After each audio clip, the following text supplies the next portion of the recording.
Hey Jennifer, first of all, thank you very much for the opportunity to take a look at this property and give some consideration to it on what we would price it. I'm not including any of the value-added marketing activities that we offer here because basically you wanted to know what I could come up with on a pricing strategy.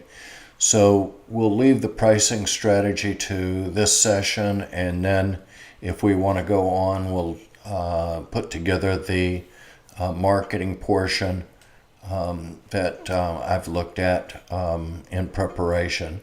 So first of all, let's go down to our analysis of the property. And what we did is we took one active that was as close as we could get. Unfortunately, it was a 3-bedroom and only 2069, but there's not a lot on the market, so that sort of works in our favor. This has been on 55 days, which is a little bit long for this area. And it's listed price at $225. So I might mention that there's adjustments that are made for size and bedrooms and things like that. So for example, a plus here is that it's almost a half an acre of land versus a third of an acre of land. So all of those are adjusted so that we can try to put each home on a level playing field. So the most recent sold listings range from 197 to 255, and the solds are 4 bedrooms. So our comparable price came out from a low of 197 to a high of 255, and the adjusted price came out from a low of 210 to a high of 268. And that's what I'm talking about up above here is that none of the houses sold for 268, but when we put the adjustments in for the pluses and the minuses, then we have a resulting value adjusted to the comparables. On average, the sold status comparable of listing was 29 days at 235. All right, let's sort of slide down and look at the comparables. I'm going to try to keep this video somewhat short for you, but all of them were very, very close. As a matter of fact, 2 of them were right in the same neighborhood. Let's see. Oakwood Ravine, which is our target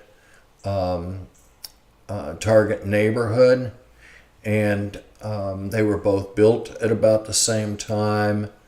They both sold for $255. This was listed at $249. This was listed at $269. It became obvious that this one was probably overlisted at $269. That it would have to drop $14,000. This one was listed at $249 and obviously had multiple offers and listed at $255. So if I were to say, well, which agent did the better job?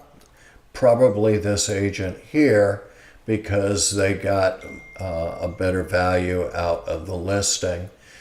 All right, so on the summary page here, we have a listing price of $199 to $269, a selling price of $197 to $255. Then there's some graphs we're not going to spend any time on. Here is for you and your client's review about the property, and so that's a good starting point. Now, we're going to talk about a price that I'm considering as far as a recommendation, and then I sort of am guarded on that based on the fact that I haven't seen the inside of the house. But assuming that the inside of the house has not been updated, I'll just base it on a non-updated interior. I'd like to show you a couple of things here first on two of the listings that are sold, both in the same neighborhood, one on Beechwood and the other on Laurelwood. These houses sold, this one sold for, listed for $267, and as we know, it sold for $255. It had a lot of updates. Just to point out a couple is that the kitchen was updated.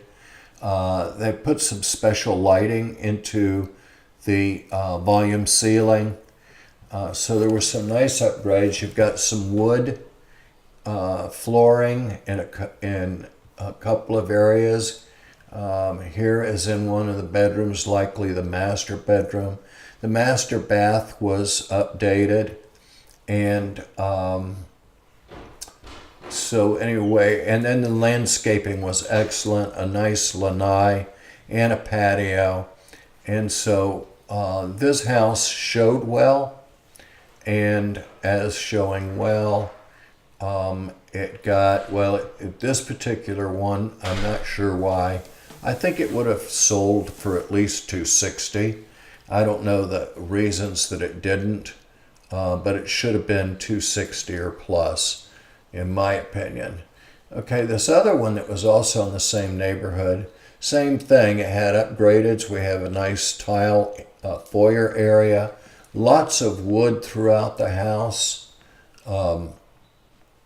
Here we have wood in this family area. We have some custom painting.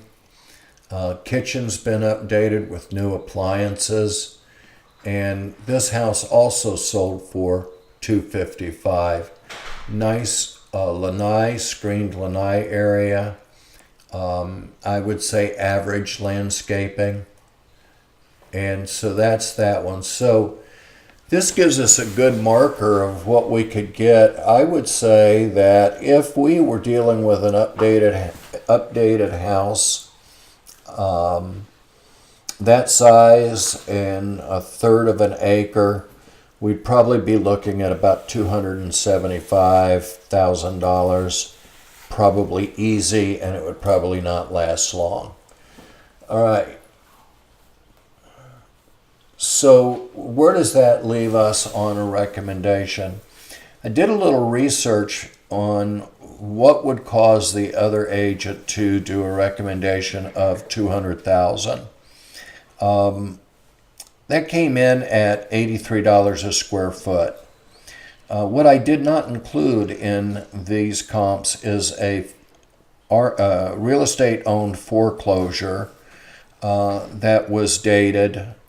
That came in at $83 a square foot. So it's my gut feeling that this house was priced at $283 a square foot to match the REO distressed sale. The other reason that might have been priced at that is that above that price, it's likely not a good candidate for a investor to flip. And the reason that I say is, if we're talking about $40,000 in refurbishing, that would include a roof, some things on the interior, and then the whole exterior needs to be stained. The exterior wood is in rough condition. So we're probably talking about $45,000 minimum and more likely, I say minimum, but more likely in the range of $45,000 to refurbish or rehab. And then if you take the price of $275 to $280, it would be a very tight margin for a flipper. So this house would have to be sold to somebody that watches HGTV and wants to fix it all up themselves. As such, we don't have to go as low. If we went in at what I think is like $230 or $235, somewhere in there, I don't know that we'd get that high, but it's a value that we could test the market at and see exactly what we could get for it. If the market says no, we're not interested, we can always lower it from there. If we start at too low of a number, such as 200,000, then the market's going to test that price and we're going to sell for under 200,000. So 200,000 really doesn't give us any room to work a deal in behalf of the sellers. At least at 235, we have some room to work. We can go down, but we can't go up unless we get multiple offers. And I don't know that we would, but there's a lot of people that want home fixer-uppers, and it's a beautiful neighborhood. So that's sort of the gist of what I've been able to come up with here. And there's a lot more I can suggest, and after the walkthrough, if I get that far with you. But this gives us a good starting point, and I think a logical starting point. So I hope this helps you. I hope it helps your client. If you have any questions or would like me to follow up on anything, please let me know. We'll be glad to do that.